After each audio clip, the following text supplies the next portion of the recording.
Hey guys, അപ്പോൾ നമ്മൾ ഇന്ന് സംസാരിക്കാൻ പോകുന്ന ഒരു ഫ്ലാഗ്ഷിപ്പ് കില്ലർ ഫോണിനെ പറ്റിയിട്ടാണ്. അതെ, നിങ്ങളുടെ ഊഹം തെറ്റിയില്ലെങ്കിൽ ഞാൻ ഇന്ന് സംസാരിക്കാൻ പോകുന്നത് റിയൽമി GT7 പറ്റിയിട്ടാണ്. റിയൽമി GT7 ഇറക്കുമ്പോൾ റിയൽമി നിങ്ങൾക്ക് ഓഫർ ചെയ്യുന്ന ഒരു ഫ്ലാഗ്ഷിപ്പ് കില്ലർ ഫോണാണ്. അപ്പോൾ ബോക്സിന്റെ അകത്ത് എന്തൊക്കെ ഉള്ളതെന്ന് വെച്ചാൽ ഒരു പവർ അഡാപ്റ്റർ, ഒരു USB കേബിൾ, പിന്നെ ഒരു സിം ഇജക്ടർ, ഒരു ഫോൺ കേസ്. ഫോൺ ഡിസൈൻ വന്നിട്ട് ഒരു ബോക്സി ടൈപ്പ് ഡിസൈൻ ആണ്, പക്ഷെ ഫൈബർ ഗ്ലാസ് ആണ് അവർ ബാക്കിൽ ഉപയോഗിച്ചിരിക്കുന്നത്. ഫൈബർ ഗ്ലാസ് എന്ന് പറയുന്നുണ്ടെങ്കിലും അത് ഒറിജിനൽ ഗ്ലാസ് അല്ല. ഈ ഒരു പ്രൈസ് റേഞ്ചിന് ഫൈബർ ഗ്ലാസിന് പകരം ഗ്ലാസ് മോൾഡ് കൊടുക്കാമായിരുന്നു. ബേസ് റേറ്റ് വന്നിട്ട് 39,999 രൂപയാണ്. 2 കളർ വേരിയന്റ് ആണ് നമുക്കുള്ളത്, ഐസെൻസ് ബ്ലൂവും ഐസെൻസ് ബ്ലാക്കും. ആക്ച്വലി ഗ്ലോബലി ഇറങ്ങിയപ്പോ 3 കളറാണ്, പക്ഷെ ഇന്ത്യയിൽ എത്തിയപ്പോ 2 കളർ മാത്രമേ പ്രൊവൈഡ് ചെയ്യുന്നുള്ളൂ. പിന്നെ ഡ്യുവൽ സിം ട്രേ ആണ്, നാനോ SD കാർഡ് ഇടാൻ പറ്റത്തില്ല. 6.8 ഇഞ്ചിന്റെ അമോലെഡ് ഡിസ്പ്ലേ ആണ് യൂസ് ചെയ്തത്. പിന്നെ ഇതിൽ എടുത്തു പറയാനുള്ളത് 6000 നിറ്റ്സ് പീക്ക് ബ്രൈറ്റ്നസ് ആണ് കിട്ടുന്നത്.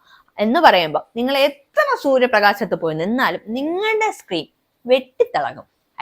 നിങ്ങൾക്ക് സ്ക്രീൻ യൂസ് ചെയ്യാൻ ബുദ്ധിമുട്ടുണ്ടാകത്തില്ല.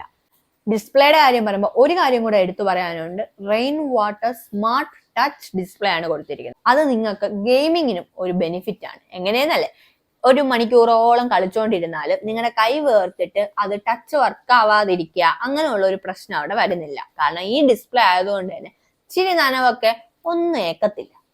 വൈഫൈ 7 അവൈലബിൾ ആണ്, ബ്ലൂടൂത്ത് 5.4 അവൈലബിൾ ആണ്, NFC അവൈലബിൾ ആണ്. അത് മാത്രമല്ല HDR10+ അവൈലബിൾ, ഡോൾബി വിഷനും അവൈലബിൾ ആണ്. സ്പീക്കറിന്റെ കാര്യം പറയുമ്പോൾ സ്റ്റീരിയോ സ്പീക്കേഴ്സ് വിത്ത് ഡോൾബി ആറ്റംസ് ആണ് നമുക്ക് പ്രൊവൈഡ് ചെയ്യുന്നത്. അതുകൊണ്ട് തന്നെ പാട്ടൊക്കെ നല്ല ജിൽ എന്നിരിക്കും. പക്ഷെ ഹെഡ്ഫോൺ ജാക്ക് തന്നിട്ടില്ല. വെയിറ്റ് വന്നിട്ട് 203 ഗ്രാം ആണ് വന്നിരിക്കുന്നത്. അതുപോലെ തന്നെ 8.5 mm തിക്നെസ് ആണ് തന്നിരിക്കുന്നത്. അത് ഭയങ്കര ഒരു വെയിറ്റും അല്ല, ഭയങ്കര ഒരു തിക്നെസ്സും അല്ല. IP69 റേറ്റഡ് ആണ്. അതുകൊണ്ട് തന്നെ ഇച്ചിരി കൂടുതൽ വെള്ളം നനഞ്ഞാലൊന്നും ഒന്നും പറ്റത്തില്ല. എന്നും പറഞ്ഞ് ഫോൺ എടുത്ത് വെള്ളത്തിൽ മുക്കരുത്. മുക്കാമെന്നൊക്കെ കമ്പനി പറയും, പക്ഷെ മുക്കി കംപ്ലൈന്റ് ആയാൽ നിങ്ങളുടെ പോക്കറ്റിൽ നിന്ന് പൈസ കൊടുക്കേണ്ടി വരും. ബട്ട് കമ്പനി പറയുന്നത് നമുക്ക് വെള്ളത്തിന്റെ അടിയിലും വീഡിയോ ഷൂട്ട് ചെയ്യാനാണ്. സോ മേ ബി നല്ലൊരു വാട്ടർ റെസിസ്റ്റന്റ് തന്നെ ആയിരിക്കും. പിന്നെ സാധാ ഫോണുകളെ പോലെ ഗൊറില്ല ഗ്ലാസ് അല്ല യൂസ് ചെയ്തിരിക്കുന്ന, ആർമോർ ഷെൽ ഗ്ലാസ് ആണ് യൂസ് ചെയ്യുക. സോ കുറച്ചുകൂടെ പ്രൊട്ടക്ഷൻ കിട്ടും സ്ക്രീനിന്. അപ്പൊ നമുക്കിനി പെർഫോമൻസിനെ പറ്റി സംസാരിക്കാം. പ്രൊസസർ വന്നിട്ട് ഇന്ത്യയിൽ തന്നെ ആദ്യമായിട്ടാണ് ഒരു smart phone MediaTek Dimensity 9400E ചിപ്സെറ്റോടുകൂടി ഇറങ്ങുന്നത്. സ്നാപ്ഡ്രാഗൺ 8s Gen 4നേക്കാൾ ഒരു സ്ലൈറ്റ്ലി ഒരു പടി മുകളിലായിരിക്കും ഈ MediaTekന്റെ ഈ ചിപ്സെറ്റ്. അതുകൊണ്ട് തന്നെ നമുക്ക് നല്ല സ്മൂത്ത് പെർഫോമൻസ്, സ്മൂത്ത് ഗെയിമിങ്ങും ഇവര് പ്രൊവൈഡ് ചെയ്യുന്നുണ്ട്. അത് നമുക്ക് കണ്ണും പൂട്ടി വിശ്വസിക്കാം.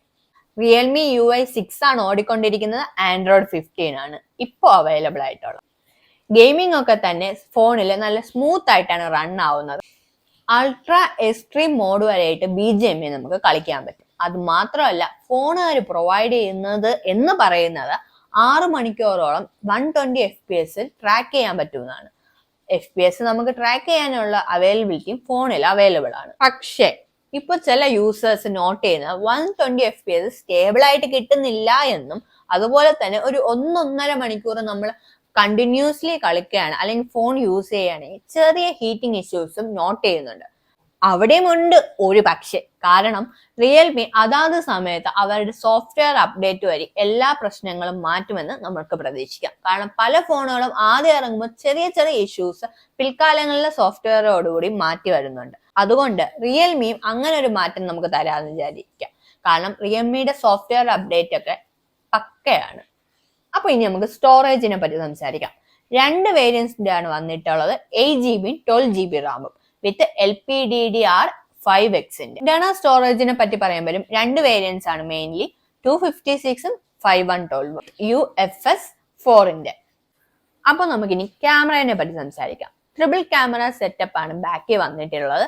മെയിൻ ക്യാമറ വന്നിട്ട് 50MP OIS കൂടിയുള്ള സോണി IMX 906 ലെൻസ് ആണ് യൂസ് ചെയ്തിരിക്കുന്നത്. സെക്കൻഡ് ക്യാമറ വന്നിട്ട് 50MP ടെലിഫോട്ടോ ലെൻസ് ആണ് യൂസ് ചെയ്തിരിക്കുന്നത്. തേർഡ് വന്നിട്ട് 112 ഡിഗ്രിയുടെ വോൾട്ട് ആംഗിൾ ലെൻസ് ആണ് യൂസ് ചെയ്തിരിക്കുന്നത്. സെൽഫി ക്യാം വന്നിട്ട് 32 MB ലെൻസ് ആണ് യൂസ് ചെയ്തിരിക്കുന്നത്. അതുകൊണ്ട് തന്നെ ഫ്രണ്ട് ക്യാമറയിൽ നിങ്ങൾക്ക് 4K വരെ ഷൂട്ട് ചെയ്യാൻ പറ്റും. ഇനി നമുക്ക് ബാറ്ററിനെ പറ്റി സംസാരിക്കാം. അത് തന്നെ ഈ ഫോണിന്റെ യമണ്ടൻ ബാറ്ററിനെ പറ്റി 7000 mAh ബാറ്ററിയാണ് ഇതിന് നമുക്ക് പ്രൊവൈഡ് ചെയ്തത്. അതുകൊണ്ട് തന്നെ ഒരു ലോങ് ലാസ്റ്റിംഗ് ബാറ്ററിയാണ് നമുക്ക് റിയൽമി പ്രൊവൈഡ് ചെയ്യുന്നതെന്ന് തന്നെ പറയാം. അത് മാത്രമാണോ, 120 വാട്ടിന്റെ ഫാസ്റ്റ് ചാർജിങ് ആണ് റിയൽമി പ്രൊവൈഡ് ചെയ്യുന്നത്. അതുകൊണ്ട് തന്നെ നിങ്ങൾക്ക് നിഷ്പക്ഷം പറയാം, എന്ത്, ഒരു 35 to 45 നിങ്ങളുടെ ഫോൺ ഫുൾ ചാർജ് ആകും. അപ്പൊ ഇനി കുറച്ച് ഹൈലൈറ്റ്സ് ആയാലോ. ഈ ഫോണിനെ പറ്റി പറയുകയാണെങ്കിൽ ഇതിന്റെ ബാറ്ററി തന്നെയാണ് ഇതിന്റെ ഏറ്റവും വലിയൊരു ഹൈലൈറ്റ് ആയിട്ട് പറയാം. കാരണം 7000 mAh എന്ന് പറയുന്നത് ഒരു സാധാരണ ബാറ്ററി അല്ല, അതൊരു പവർഫുൾ ബാറ്ററിയാണ്. ഒരു പവർഫുൾ പ്രോസസ്സറിന് ഇത്രയും നല്ലൊരു പവർഫുൾ ബാറ്ററിയും തരുന്നുണ്ട്.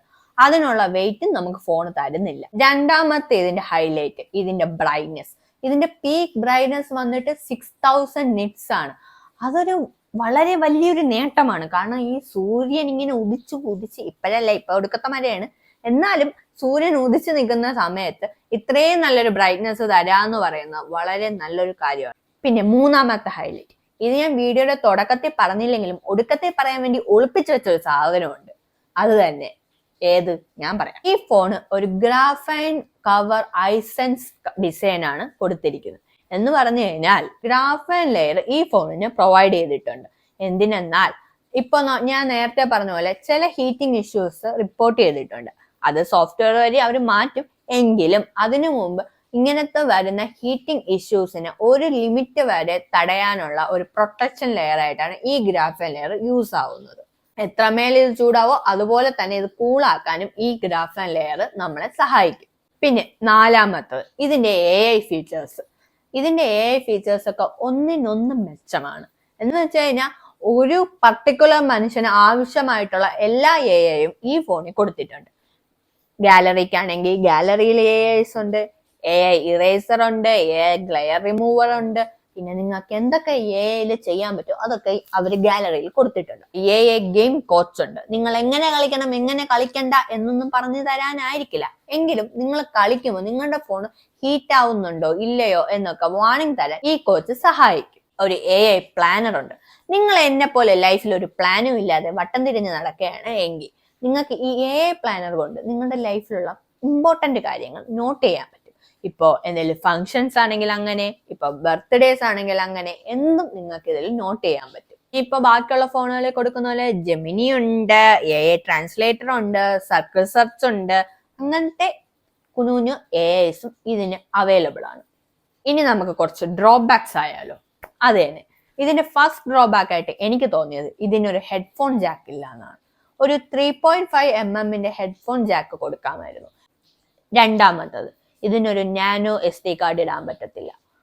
SD കാർഡ് ഇടേണ്ട കാര്യമില്ല. 512 ഒക്കെ വാങ്ങുന്ന ഒരാൾക്ക് എങ്ങനെ പോയാലും ഫോണില് ഇഷ്ടംപോലെ സ്പേസ് കാണും. എങ്കിലും ഒരു SD കാർഡിന്റെ സ്ഥലം കൊടുക്കാമായിരുന്നു. ഇപ്പോ ഒരു 256 വേരിയന്റ് വാങ്ങുന്ന ഒരാൾക്ക് മേ ബി ചിലപ്പോൾ യൂസ് ചെയ്യാമെങ്കിലോ. ഇപ്പൊ ഒരുപാട് വീഡിയോസ് എടുക്കുന്ന അല്ലെങ്കിൽ ഒരുപാട് ഫോട്ടോസ് എടുക്കുന്ന ഒരാൾക്കായിരുന്നു എങ്കിൽ ചിലപ്പോൾ ആവശ്യം വന്നേനെ. അങ്ങനെ നോക്കുകയാണെങ്കിൽ ഒരു SD കാർഡിന്റെ ട്രെയിൻ കൂടെ കൊടുക്കാമായിരുന്നു എന്നാണ് എൻ്റെ ഒരു ഒപ്പീനിയൻ. പിന്നെ മൂന്നാമത്തത് ഇതിന് വയർലെസ് ചാർജിങ് അവർ പ്രൊവൈഡ് ചെയ്യുന്നില്ല. അപ്പോൾ നിങ്ങൾക്ക് ഈ വീഡിയോ ഇഷ്ടമായിട്ടുണ്ട് എങ്കിൽ നിങ്ങളുടെ റിയൽമി GT7 വാങ്ങാൻ നിൽക്കുന്ന ഫ്രണ്ടിനോ ഫാമിലി അംഗങ്ങൾക്കോ ഷെയർ ചെയ്യുക, അവരെ കൊണ്ടൊക്കെ സബ്സ്ക്രൈബ് ചെയ്യുക, നിങ്ങൾ സബ്സ്ക്രൈബ് ചെയ്യുക, പിന്നെ ലൈക്ക് അടിക്കുക. അപ്പോൾ അടുത്ത വീഡിയോ ആയിട്ട് വരുന്നവരെ ബൈ.